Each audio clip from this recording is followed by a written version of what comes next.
Now in this video, we'll have a look at the process that is usually used to manage projects. So projects are usually managed around 4 phases.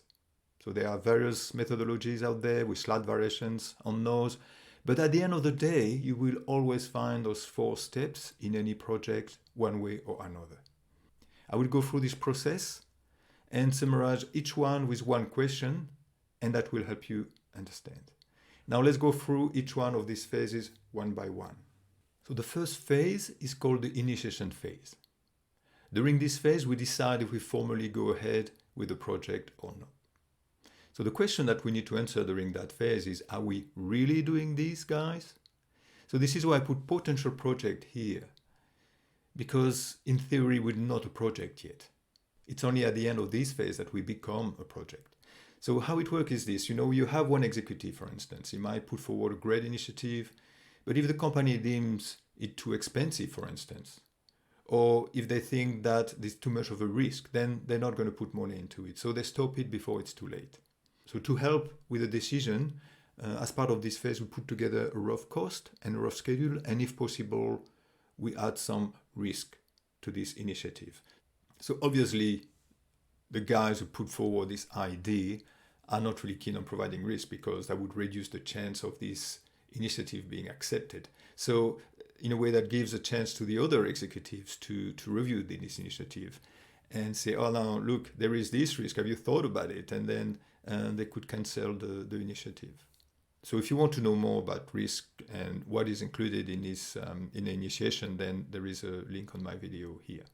So before we go too far into planning and spending money towards an initiative, we regroup in a way and we ask ourselves, is it worth putting our money into this? So we just need a tick. We just need a formal approval. Yep, that's a great idea. So there is an exception. So as I always mention in my videos, the initiation phase does not always happen. It always shows in all the project management methodologies, but in real life, it does not always happen. There's around 2 scenarios where it doesn't happen. The first scenario is some companies cannot be bothered going through this. If they want something, they just do it and they go straight into the next phase. And as a project manager, you're not going to say, oh, but the initiation phase has not occurred. You cannot do this. You'd get kicked out. So it's not negotiable. Let's just do it. Another instance when this phase is not really required is when we have no choice. We have to do it. This is mandatory. For instance, for regulations, government mandates, tax change and the likes, this is not negotiable. So we cannot ask ourselves the question, are we really doing this? Because this question has already been answered for us. So if the activity is not approved, then it gets rejected. It never was a project and we park it, put it aside. Now, if the activity is approved, then it becomes a project and we can progress to the next phase, which is the planning phase. Now, the question that we'll need to answer during planning is, how will we be doing this? So we define the activities and we plan for those activities that will happen during the next phase. And that's something that is misunderstood sometimes. We don't plan for everything. We don't do all the design during planning, although it might sound obvious, but we decide how the overall project will be running. So what activities do we need to run this project? So as we get more granular on activities that need to take place, then we can get more granular on cost and schedule, and we can provide a revised cost and revised schedule and revised risks. And then at the end of this phase, we go for another round of approvals. Then when we all agree on a plan, we can move to the next phase, which is the execution phase. Now the question to summarize the execution phase is this: how are we doing? Or how are we going, depending on where you come from? We're actually doing the work in this phase. So as the project manager, you ask all those questions. Is all going okay? What can I do to help? How can I fix things? Do you need further approval? Are we going to be on time, on budget? Any further risks? So it's all happening more or less. So this question is being asked all over the place. How are we doing?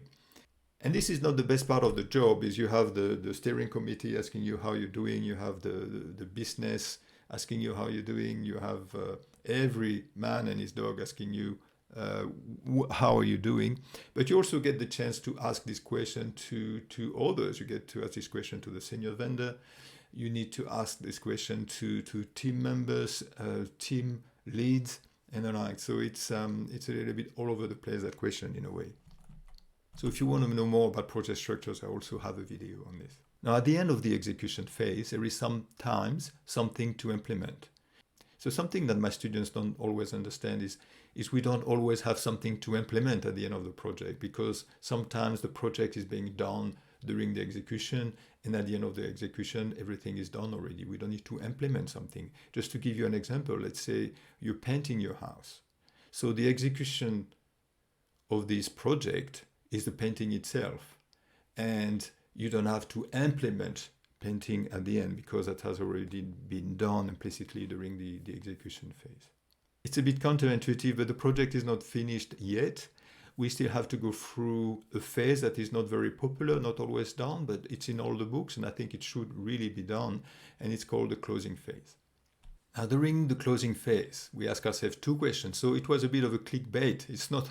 I don't have 1 question for each phase here, I have 2 questions. The first question is everything done? Have we completed everything? And the second question is, how well did we go? So this how well did we go doesn't often happen, in a way. Is everything done? So we just make sure that everything has been completed. We close properly, we move money if need to be, we release resources, we wrap things up, in a way.